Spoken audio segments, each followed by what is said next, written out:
মন্ডলী আজকে পক্ষ দলের তৃতীয় বক্তা যেখানে শেষ করেছে সেখান থেকে শুরু করতে চাই। তিনি মাত্র বললেন যে ওয়ার্ল্ড র্যাঙ্কিংয়ে পাকিস্তানের 9টি বিশ্ববিদ্যালয় রয়েছে, কিন্তু সবচেয়ে দুঃখের কথা সেটি পাকিস্তানের মতো রাজনৈতিকভাবে এত বড় একটি অস্থিতিশীল দেশেরও যখন 9টি বিশ্ববিদ্যালয় 1000-এর মধ্যে র্যাঙ্কিংয়ে থাকে বিশ্বে, আমার বাংলাদেশের 3টিও থাকে না। আমার বাংলাদেশ এ কারণেই সফলতম হতে পারে না। তিনি আজকে বললেন আমরা নাকি আমাদের যে স্বপ্ন সেটিকে বিশ্বাস করি না।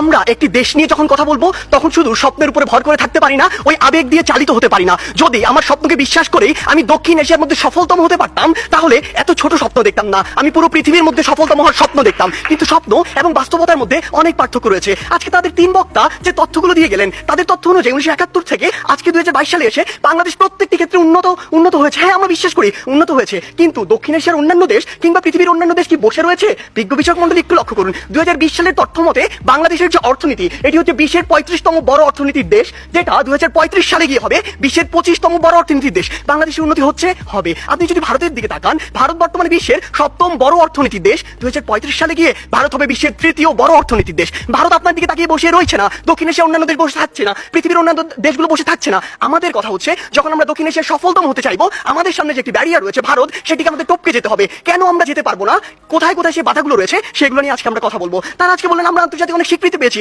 হ্যাঁ, আমরা অসংখ্য স্বীকৃতি পেয়েছি, কিন্তু আপনি এটি কেন বলছেন না যে ট্রান্সপারেন্সি ইন্টারন্যাশনাল 2021 সালে বলেছে দক্ষিণ এশিয়ার সবচেয়ে দুর্নীতিগ্রস্ত দেশ বাংলাদেশ। তারা বলেছে অন্তত আফগানিস্তানের পিছনে বাংলাদেশ রয়েছে, নেপাল, ভুটান, এদের চেয়েও বাংলাদেশ বেশি দুর্নীতিগ্রস্ত দেশ। আপনি কেন এটি বলছেন না? বিগত 15 বছর ধরে আপনার দেশ থেকে যে পরিমাণ অর্থ পাচার হয়েছে তা দিয়ে আপনার দেশে 2 বছরের বাজেট দেওয়া যেত।